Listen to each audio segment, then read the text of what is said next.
Just down in some rocket fuel. How are you drinking? Very, very carefully. Okay, go time. Welcome to the first super effective review. We will be taking a look at Spider-Man Miles Morales played on the PS5 in both fidelity and performance mode. Let's get right into it. Insomniac Games delivers another Spider-Man game exclusively to the Sony consoles. It continues the new Spider-Man universe. However, rather than playing as Peter Parker, our protagonist is Miles Morales, Spider-Man 2, who just obtained his powers in the first game. Miles is on a journey to discover himself while he takes on his biggest challenges as New York's only Spider-Man, as Peter is on vacation with MJ.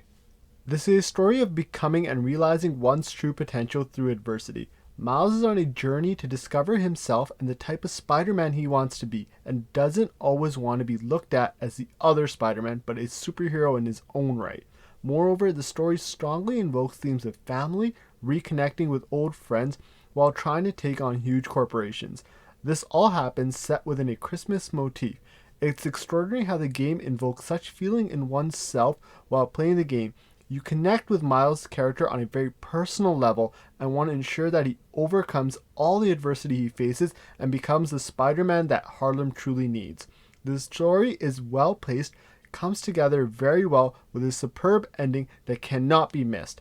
The action sequences in the game are the most fluid scenes, jumping from gameplay to cutscene almost seamlessly.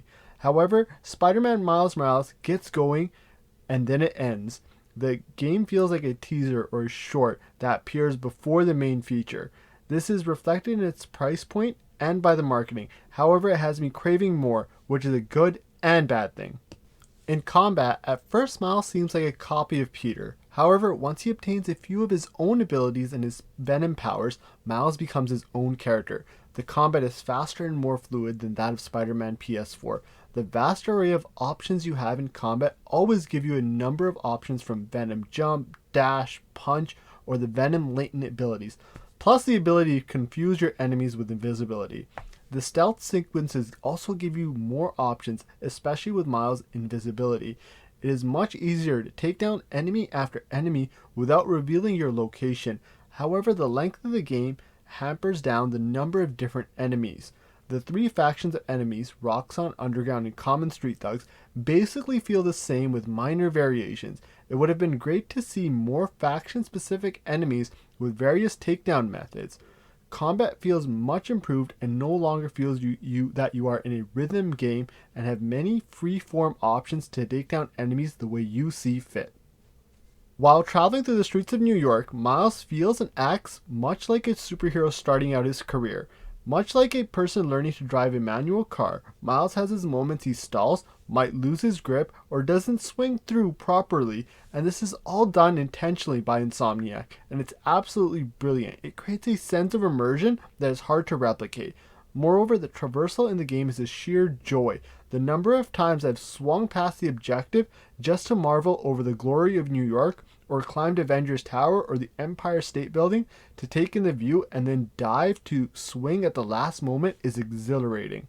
One of the most exemplary parts of this game is the pacing. The developers were able to pace this game so well, even better than the first, that the player feels like they are actually Spider-Man. What I mean by this is that the main missions are spaced out with open world exploration time. However, side quests do not appear all at once, but follow the story cues. So the player goes through mission to side quest to story missions in an order that feels very natural and does not allow a player to burn themselves out on just doing side quests. However, it's up to the player on how they wish to pursue the game. Do the side quests as they appear, do them all at the end, or just complete the story itself. It's all up to you. I started off playing the game in fidelity mode for the first half, and I can say from the moment I saw the intricate detail on Spider-Man's suits, I was absolutely amazed. I could definitely see a vast improvement over the PS4. However, when I shifted to performance mode and the game started to run at 60 frames a second, I was in utter shock on how silky smooth Miles swung through Harlem and how well the game ran. There was a tremendous difference I found in performance of the game in performance mode, and the graphics, in my opinion, did not suffer. The last major upgrade is the loading times. They are less than 5 seconds, if that, When Miles fast travels, it happens almost instantly and you are back in the action within seconds, without a real loading screen. Seamless transitions all around. Over the course of my playtime, I spent under 15 hours in the game. The in-game progress bar was at 98% completion. I finished most of the side quests, collectibles, and some endgame content. The game also features New Game Plus, which I did not attempt. However, in the New Game Plus mode, new gadget upgrades can be unlocked as well as new skills.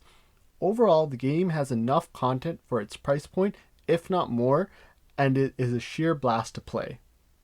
I highly recommend any PS5 user or PS4 user to pick up Miles Morales as soon as they can. It is a highly polished, action-packed, and heartwarming adventure that cannot be missed.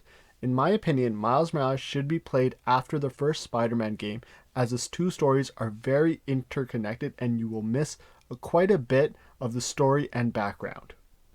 Thanks for watching, everyone. Please like, comment, and subscribe. It really helps my channel out, and I'm hoping to do more reviews in the future. Too easy. Maybe he's a weak-minded. Oh! Hey, Jonah! Looking good! Very festive! Menace! A feckless, treacherous, unhinged menace!